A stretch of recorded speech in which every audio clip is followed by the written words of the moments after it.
Greetings, YouTube. The other day I took this thing called the implicit association test regarding,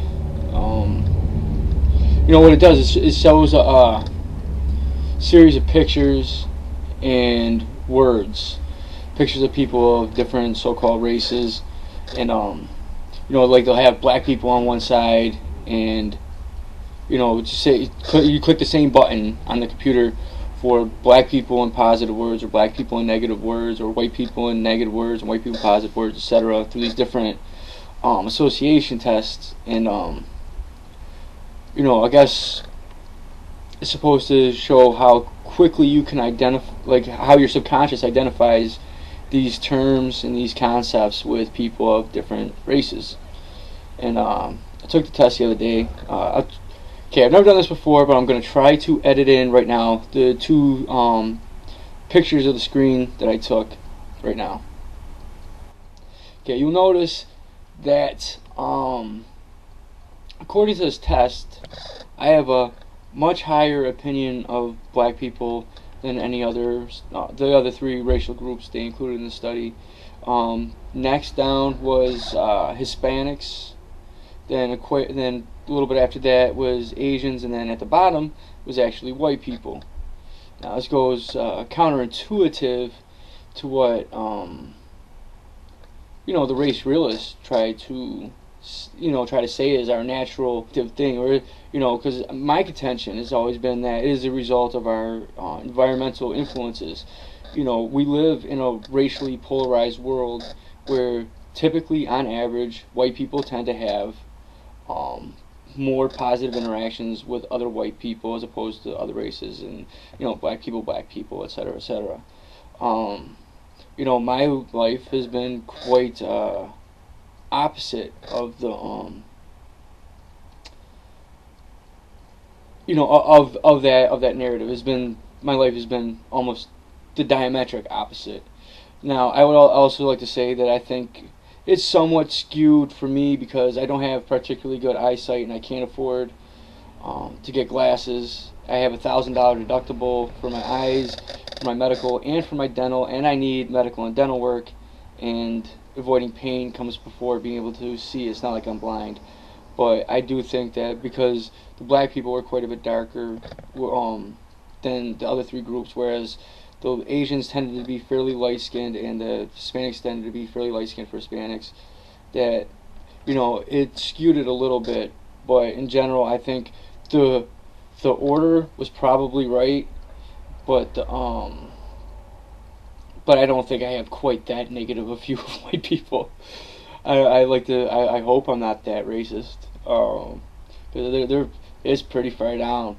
But it just goes to show, though, that this, the lie of racism has been perpetrated for so long and has influenced so many people in so many ways, even in our subconscious, even people who consciously reject and the racist ideology, that the effects of it influence their how they perceive people to a certain extent because of their influence, because their interactions with people.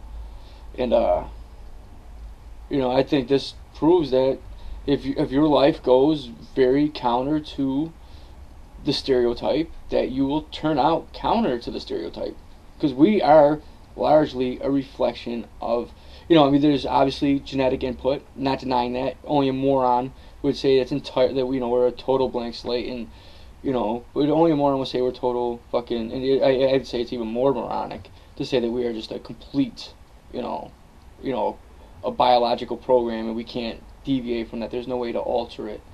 Of course, not that I know of anybody that really argues either one of those two positions, but I personally think we are much more influenced by our environment.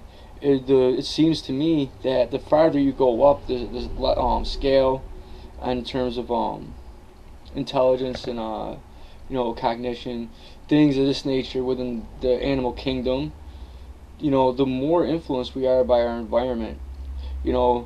A worm is pretty much just a fucking worm. You can be mean to it, you can kiss it and stroke it, it's just gonna be a fucking worm. They are biological programs for all intents and purposes. As you get up to the mammals, though, and birds, I mean, and not to say that, obviously reptiles and amphibians are, on average, more intellectually complex than a worm. But, when you get to up to, birds and mammals, which are almost uniformly more intelligent than any other groups of organisms that I know of, with the exception of octopuses and squids, and then they're fairly intelligent. They're much more malleable. Dogs have a far wider range of personality attributes than a fucking crocodile. I mean, I don't know enough about crocodile psychology to say that there's no variation, but from what I see, from what I know of, I don't think there's much.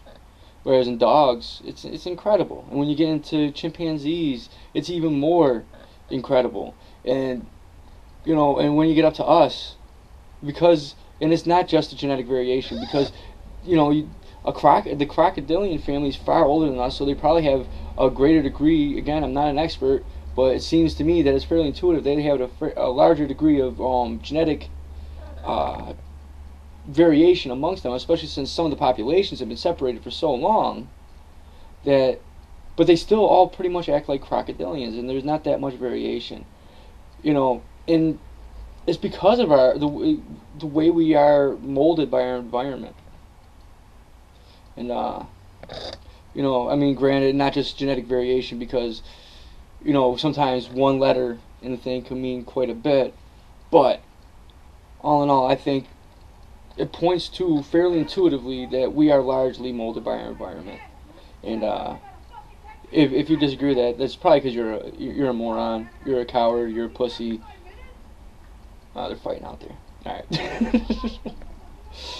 Yeah, it's South Buffalo, but yeah, got where I was going. But anyways, I think I said everything I pretty much need to say. All right, peace.